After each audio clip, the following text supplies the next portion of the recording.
My cousin stole my son's $188,000 heart surgery fund for a luxury trip, so I exposed the blackmail plot, revealed her affair, and watched karma destroy them all. I am Jenna, 34, female, single mom to my awesome kid, Lucas, who is 7. He was born with a heart defect that needs surgery to fix. It is not like he is going to die tomorrow without it, but it seriously limits his life. He gets winded going upstairs, can't play with other kids without getting all blue in the face, and has to sit out during physical education and stuff. The surgery would basically give him a normal childhood, let him run around without getting dizzy or tired after 5 minutes. You know, basic kid stuff that most parents don't even think about. I have been busting my ass as a nurse for the past 2 years, working double shifts to save up for this surgery. $188,000. Do you have any idea how many bedpans you have to empty to save that kind of money? How many holidays and weekends you miss with your kid? But whatever, I did it. Every extra penny went straight into that account. Some backstory. I got divorced 3 years ago when I was 7 months pregnant. I found texts on my husband Mike's phone that made it pretty damn clear he was screwing around. He didn't even try to deny it, just shrugged and said, "It happens." He wouldn't tell me who she was, just that it was someone I knew and that it was complicated. Real stand-up guy. I kicked his ass out, had Lucas alone, and filed for divorce. Mike pays child support when he remembers, rarely, and sees Lucas even less. My family acts all weird about it at gatherings like I am some charity case. Poor Jenna couldn't keep her man happy. Meanwhile, whoever he cheated with got to keep her reputation intact while I am the sad divorced mom. My sister Olivia is the golden child of the family. Always has been. She got the college fund, I got life experience.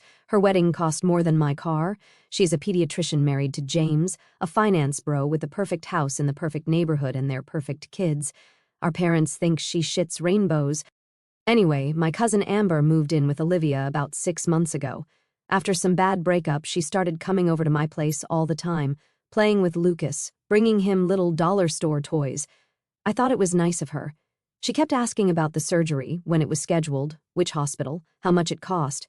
She seemed really concerned. I actually thought, wow, at least someone in this family gives a crap about Lucas besides me. Now, the thing is, last Friday, I was at work when I got a notification from my bank app about unusual activity. I checked my accounts during my break and almost passed out. Multiple transfers over the past week had completely emptied my surgery fund. $188,000 gone. My hands were shaking so bad I spilled coffee all over my scrubs. I called the bank right away, desperately hoping for some mistake, a glitch, an error, anything that was not what I feared. But the rep on the phone shut that hope down fast. The transfers had come from my home IP address, from my own laptop to the bank. It all looked legit. My hands clenched into fists. I knew I didn't make those transfers. I am paranoid about my passwords, never write them down, never save them, never share them. But if it wasn't a hack, then I swallowed hard. Had I somehow messed up? I was exhausted all the time, working double shifts, running on fumes. Had I accidentally transferred money, paid something twice? I fumbled to check my transaction history, my fingers shaking so badly, I kept mistyping my password. I scrolled through the list, checking and rechecking. No mistakes, no accidental transfers, just multiple withdrawals. Small at first, then bigger until the final one that left my account empty. Someone had done this on purpose. My stomach twisted as I forced myself to think. Who even knew about the surgery fund? It had to be someone who knew how much was in there, someone who had access to my house. I rubbed my forehead, my brain racing through possibilities. Lucas's school? No, they wouldn't have touched it. A banking scam? No. The transfers came from my own damn Wi-Fi. That is when my mind flashed to Amber. Amber, who had been in my house constantly for months, watching Lucas, using my Wi-Fi, always on her laptop. Amber, who had been so interested in the surgery fund, who kept asking questions. When is the surgery? Which hospital? How much does it cost? Pretending to be concerned. My chest tightened. Had she been fishing for information this whole time? I tried calling her, but no answer. Texted nothing. Then I opened Instagram and felt like I had been punched in the gut. There is Amber posting from an airport. Dubai-bound, first-class upgrade, living my best life. Then another pic with champagne in hand. Then the Burj Khalifa, designer shopping bags, fancy restaurants.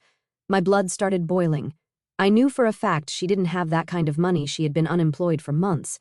The only person with that amount of cash was me. A chill ran down my spine. Had she really? No. I needed answers. I needed confirmation. So, I called my sister Olivia and she acted all shocked. Amber mentioned a trip, but I thought she had been saving up. She used my laptop sometimes to job hunt Jenna. I had no idea. Something felt off about how she said it. Amber was unemployed and crashing on Olivia's couch. Where the hell would she get money for a luxury Dubai trip? It had to be Lucas's surgery fund since she was so interested in it recently. That night, my neighbor Tina came over with dinner. She had seen me rush home from work crying. When I told her what happened, she got this weird look. Jenna, I wasn't going to say anything because I figured they were your guests, but I've seen Olivia's car here a lot recently. Times when you were at work. That is impossible. Olivia hasn't been to my place in weeks, I'm positive. That white Audi SUV with the "My Child is an Honor Student" bumper sticker. It was here last Tuesday when you were working the late shift, and Thursday afternoon, too. Everything started clicking into place. Times when money was transferred, times when I was definitely at work, times when supposedly only Amber was watching Lucas. When Lucas saw me crying that night, he brought me his favorite stuffed dinosaur and said, "Don't worry, Mommy, Rex will protect your heart." Meanwhile, the money that was supposed to fix his heart was buying my cousin cocktails in freaking Dubai. I didn't even know what to do. The surgery was scheduled for the next month, and at that point, I had to call and cancel it. How do I tell my 7-year-old that someone he trusted stole his chance to be normal, that his own family cared more about luxury vacations than his ability to breathe properly? I started gathering evidence like my life depended on it. Screenshots of the bank transfers, timestamps, Amber's social media posts showing exactly when and where she was spending the money. I even printed them out and made a timeline like those crime boards you see in detective shows. My dining table looked like something from Criminal Minds, but something still was not adding up. How did she get my passwords? I do not save them on my laptop. I do not write them down anywhere. And some of the transfers happened while I was at work when Amber was not even at my house. So I called my internet provider and asked for my router's connection history. The customer service guy was like, "Ma'am, we don't usually provide that without a police report." But I literally started crying on the phone and told him someone stole my son's heart surgery money. Guess my ugly crying worked because he put me on hold and then came back and agreed to email me the logs. When I got them, boom, exactly what I suspected. Among the devices connected to my Wi-Fi were Olivia's MacBook and Amber's iPhone at times when I was 100% at work, times that perfectly matched some of the transfers. So then I called Lucas's school and spoke to his teacher. "I need to verify something. Has anyone besides me picked up Lucas recently?" "Yes, your sister Olivia picked him up twice last week, Tuesday and Thursday. You sent a note, remember?" I never sent any note. My stomach dropped through the floor. I drove to my bank and spoke to a manager in person, showed him the connection logs, explained my suspicions. Someone forged pickup notes at my son's school. They were in my house when I wasn't home. Then $188,000 disappears, and my cousin suddenly posts about her luxury Dubai trip. This is not a coincidence. The manager was sympathetic, but kept saying the same thing. Since the transfers came from my home network and my own laptop, it looked like authorized activity, but he agreed to flag the account and start a fraud investigation, warning it could take weeks. After like 3 days of calling and texting nonstop, Amber finally answered on WhatsApp. Her profile pic showed her lounging at some infinity pool with the Dubai skyline behind her. When I confronted her about taking Lucas's surgery money, her response made me want to throw my phone into a wall. "Oh my God, Jenna, don't be so dramatic. It's not like he's dying right this second. Kids are resilient. Besides, I really needed this trip after everything I've been through. I will pay you back eventually. Family helps family, right?" I took screenshots of everything and forwarded them to Olivia. "Your houseguest stole my son's heart surgery money. I have proof she was at my house when I wasn't home. Either you help me get it back or I am going to the police." Olivia called immediately, her voice weirdly calm. "Jenna, this is a misunderstanding. Amber mentioned borrowing some money from you, but I had no idea it was that much. Let's talk about this in person when she gets back." "Borrowing?" She cleared out my account and is posting about her luxury Dubai vacation. "That's not borrowing, that's stealing." "Keep your voice down," she hissed. "This is a family matter. We don't need the police involved. Think about how it would look to Mom and Dad." That is when it clicked. Olivia knew. She had to know. Why else would she be more worried about appearances than about her nephew's surgery money that night? I had to tell Lucas that his surgery would be delayed. I tried to make it sound like just a reschedule, not a cancellation. He nodded, all brave, but his little face fell. "That's okay, Mommy. I can wait a little longer to be a superhero." Then he showed me this keychain of the Burj Khalifa that Amber had given him before she left. "Look, Cousin Amber is there now." I had to go to the bathroom so he wouldn't see me throw up. The next morning, I called the detective handling financial crimes and made an appointment. Then I called Lucas's cardiologist to cancel his pre-operation appointment. As I hung up, my phone pinged with a new Instagram notification. Amber posted a selfie from a yacht with the caption, "Some people save for a rainy day. I would rather be where it never rains." That is when I decided to go nuclear. No more family loyalty. This was about Lucas now. I started digging into why Olivia would help Amber steal from me. It made no sense. Olivia and I are not close, but she loves Lucas. At least I thought she did. Why would she help someone steal his surgery money? The detective I met with was actually super understanding. She took one look at Lucas's medical reports and Amber's social media posts and said, "This is pretty clear-cut." They filed the report and said they would investigate, but warned me that because Amber was out of the country, things might move slowly.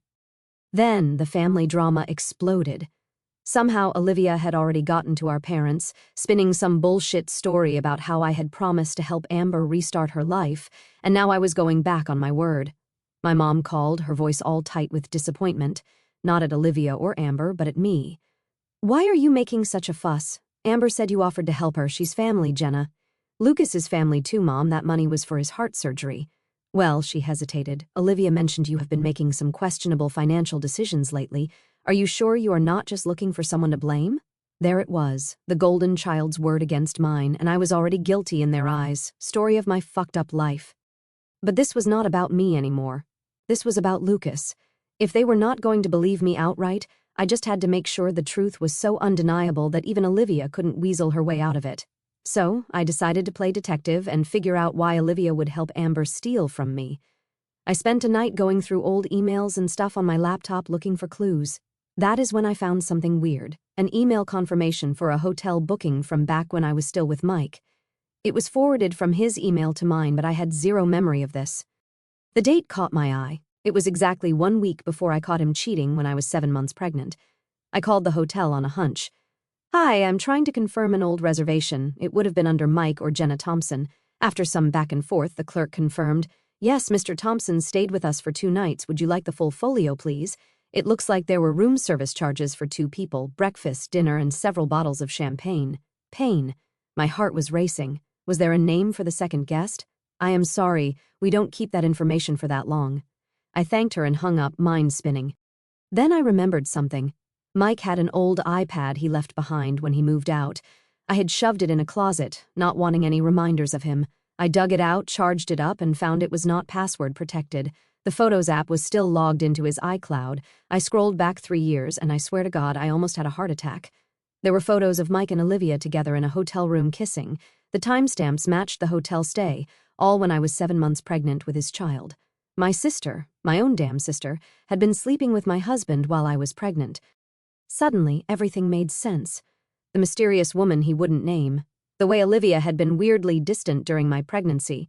How she skipped my baby shower, claiming she was on call. Why she never seemed to want to be in the same room as Mike after we separated. I sat on my bathroom floor and threw up. Then I cried until I had no tears left. Then I got angry. Really, really angry. I called my friend Tina and asked her to watch Lucas for the night. Then the first drove straight to Olivia's house. Her perfect house in her perfect neighborhood with her perfect husband who had no idea what kind of woman he had married.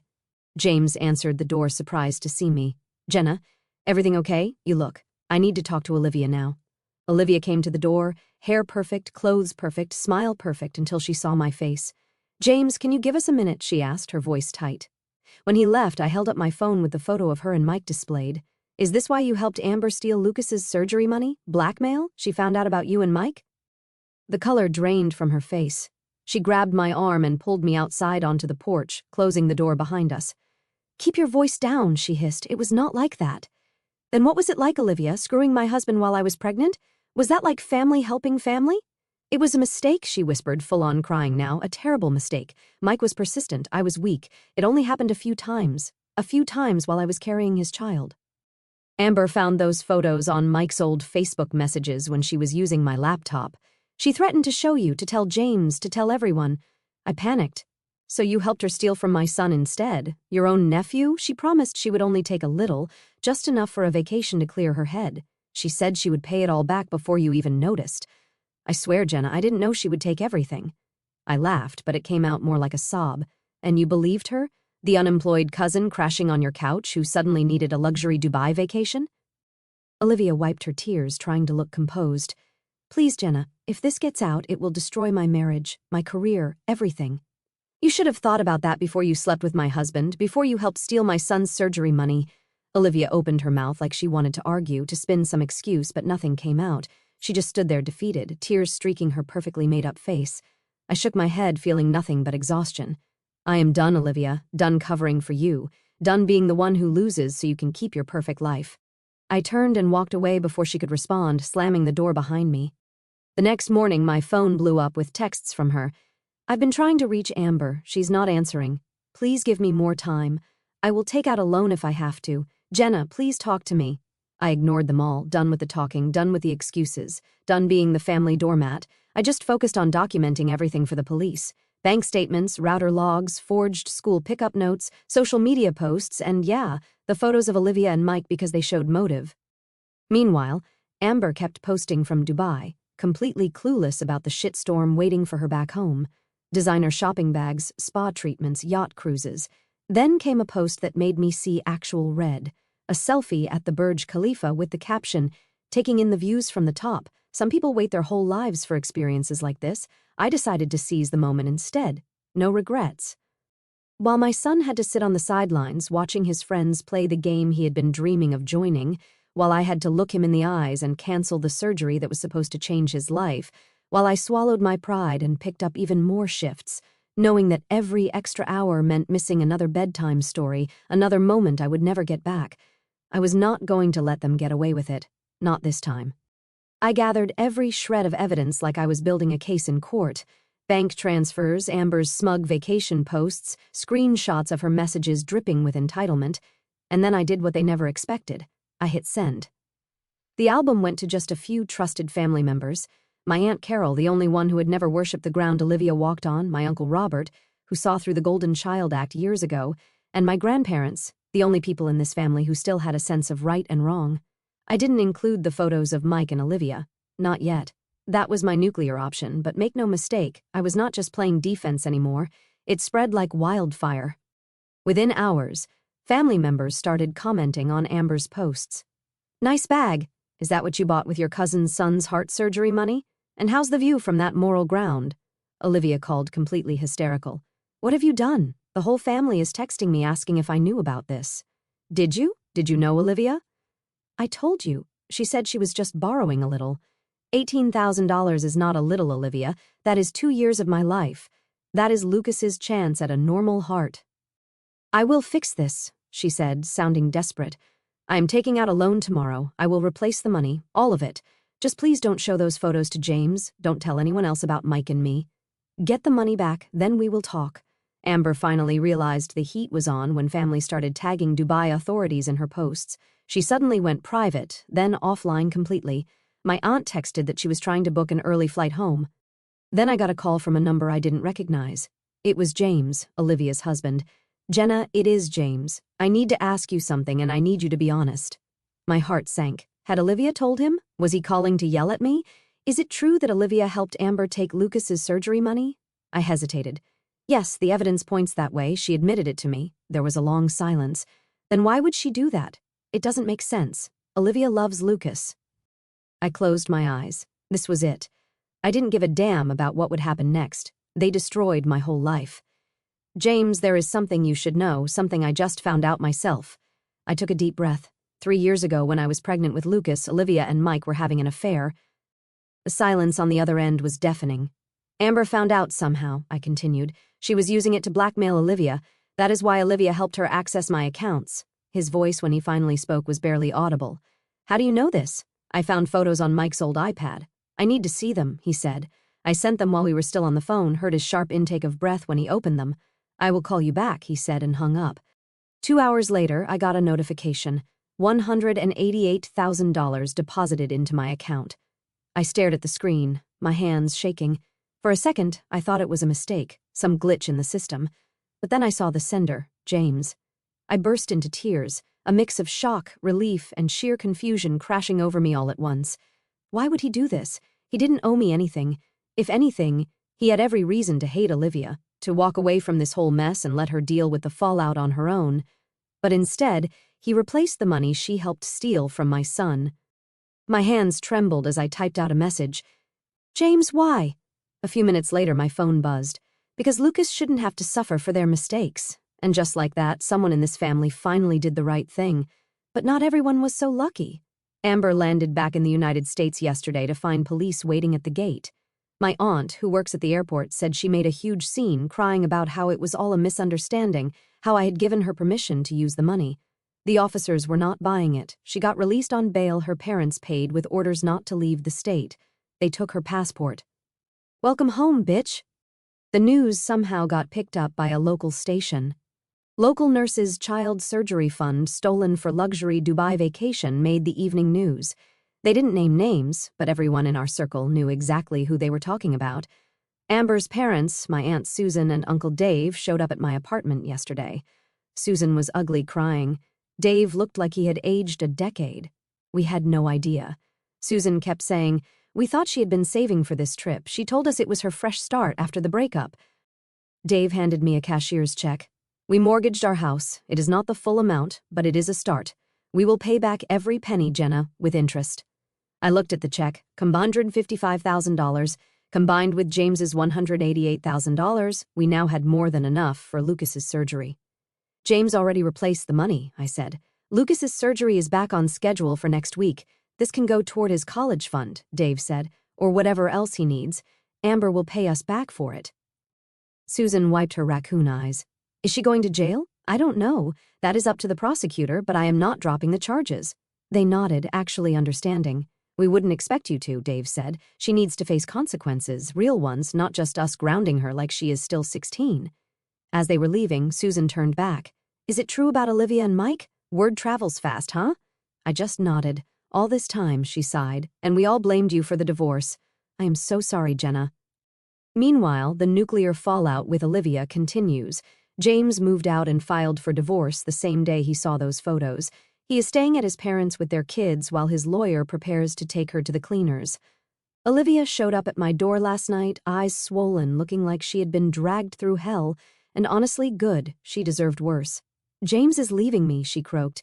"He took the kids to his parents. It is over." She stared at me, waiting for something. Pity, comfort, maybe even forgiveness. She was not getting any of it. I leaned against the doorframe, arms crossed. "So now you know how it feels to have your life ripped apart by someone you trusted." She flinched.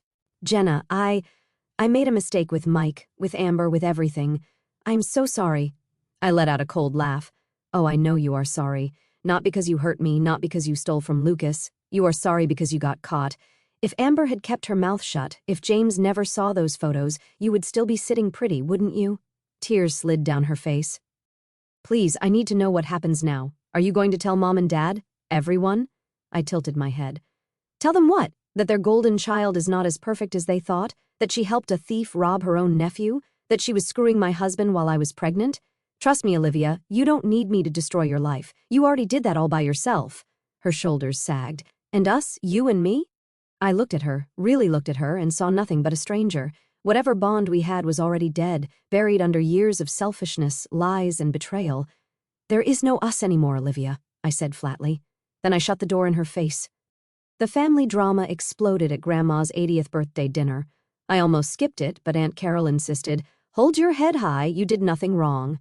I walked in with Lucas and the room went silent. Olivia was in a corner, barely recognizable, no perfect makeup, just a wreck of a person clinging to whatever scraps of dignity she had left. James was not there, obviously.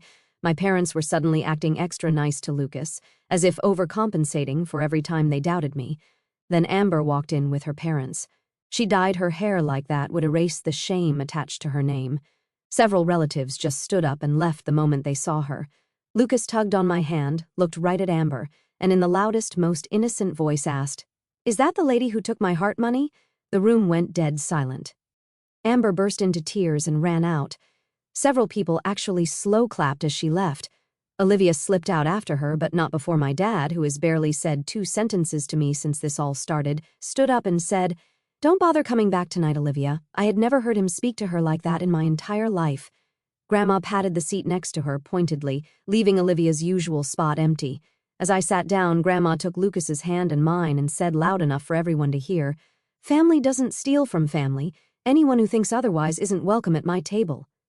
Several relatives nodded in agreement. My mom was crying quietly in the corner. After dinner, my parents pulled me aside. My dad's eyes were red.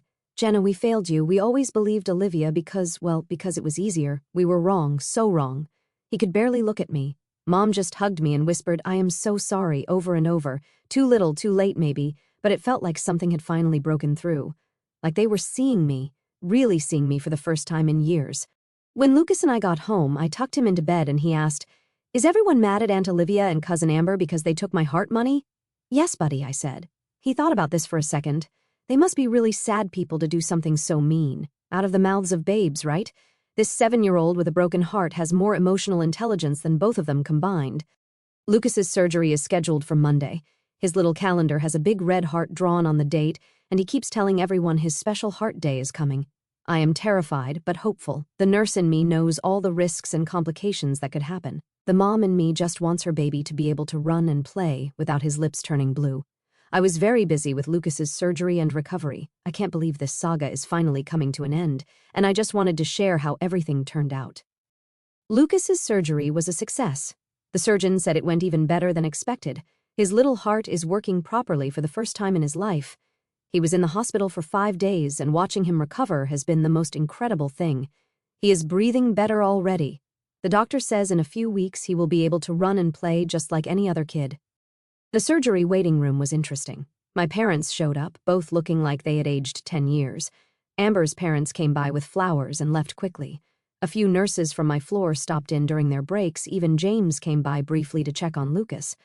Olivia didn't show up, but she texted, "I won't intrude. Just let me know when he is out." For once, she read the room correctly. As for Amber and Olivia, karma has been working overtime. Amber took a plea deal, felony theft, 2 years probation, 200 hours of community service, and full restitution. Her nursing license application was denied. Duh. She is working at a Starbucks now and living with her parents. Every job interview ends with, "We have decided to go in another direction," once they Google her name. Turns out employers don't like hiring people who steal surgery money from kids with heart defects. Olivia's life imploded spectacularly. The hospital board did an ethics investigation. They couldn't fire her outright for personal stuff, but they put her on probation and took away her committee positions. Her doctor friends all ghosted her. James got the house and primary custody in the divorce. She is living in some crappy apartment across town with weekend visitation. The day before Lucas's surgery, Olivia texted asking if she could come see him before the operation. I stared at the message for a good 10 minutes before typing back, "No, not happening." It felt both terrible and amazing to set that boundary. Lucas had not asked about her once since the birthday dinner. I was not going to let her ease her guilty conscience by playing the concerned aunt now, not after everything. She kept texting, "Please, Jenna, just for 5 minutes. I have a gift for him. I am still his aunt." I finally responded, "You should have thought about that before you helped steal his surgery money and steal his father, too. You are not welcome here." Then I blocked her number. An hour later, a delivery guy showed up with a package. Inside was a flash action figure and an envelope addressed to me. I almost threw it all in the trash, but curiosity got the better of me. Inside was a check for $10,000 and a handwritten note. "I can't undo what I did to you, to Lucas, to our family. I am in therapy now, trying to understand why I keep hurting the people I am supposed to love. I am sorry isn't enough, but it is where I have to start. I don't expect you to forgive me, but please give Lucas the gift. It is not fair to punish him for my mistakes." I set the check aside. Honestly, not sure if I will cash it, but gave Lucas the flash figure. When he asked who it was from, I just said, "Someone who wants you to get better." He shrugged and went back to playing. Kids are resilient like that. I didn't respond to Olivia's note. I don't think I will ever talk to her again either. Some betrayals cut too deep for a quick fix. Last week, I heard through the family grapevine that Olivia signed her final divorce papers. James is moving to Seattle with the kids next month. His parents live there and he got a job offer. Olivia will see the kids on holidays and for 2 weeks in summer. That is it. As for me and Lucas, we are doing better than we have in years. Yesterday was the first time Lucas actually ran across the playground without getting winded or turning blue. I sat on the bench watching him and just sobbed. Some other mom probably thought I was nuts, but I didn't care. 3 months ago, my world imploded. My son's surgery fund stolen. Family betrayals exposed. Old wounds ripped open. But today, listening to Lucas laugh as he chases his friends around, a sound I had never fully heard before, I feel something I didn't expect. Peace. Sometimes family is who you choose, not who you are related to, and sometimes karma delivers exactly what people deserve. Lucas asked me yesterday if his heart was all fixed forever now. I told him yes.